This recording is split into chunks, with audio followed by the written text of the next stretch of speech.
So you have your back handspring, but you want to turn that into a back tuck. Now, if you do not have a back handspring, you can watch this video, but make sure you watch the video that is attached at the end because that'll help you with your back handspring. But assuming that you do have the back handspring, now you want to turn it into a back tuck. So what are the steps you need to go through?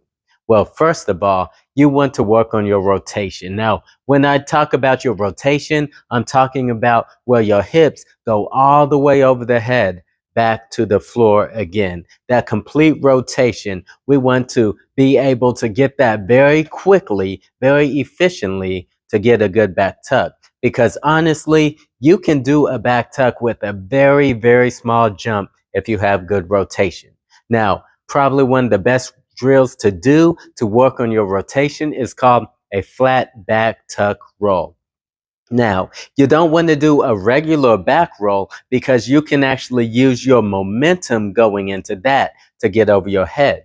But you want to train yourself to rotate from the hips. So lay in a flat back position, you want to pull your hips over your head and toes back to the floor. You want to work on this and you want to get it quick as you can because that is your rotation for the back tuck. If you master that, you will have no problem doing your back tuck. So now that we've mastered that, let's go and begin working on our jump. Now in a back handspring, you want to sit back so your back handspring stretches back, your jump goes backwards, but in a back tuck, you want that jump to go straight up. So work on your jump and especially you want that jump to be simultaneous with your arm swing, with that jerk and your shoulders at the top, because that's very important, not only for getting height, but for starting that rotation to get over your head. So now, once you have the rotation, once you have the jump with the arm swing, you're ready to put your back tuck together. Now, assuming you have a back handspring, you can go through some steps to work your way into a back tuck easily. First, you want to do like a really high back handspring, jumping straight up rather than jumping back. Now, once you master this, then you can start adding that rotation and start pulling those hips.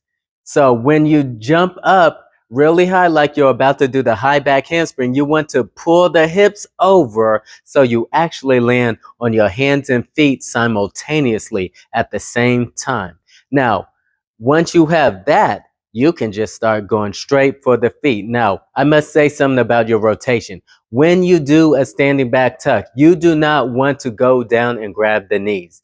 That is assuming your rotation comes from being in a tuck. Your rotation comes from the knees. That is not true. Your rotation comes from your hips.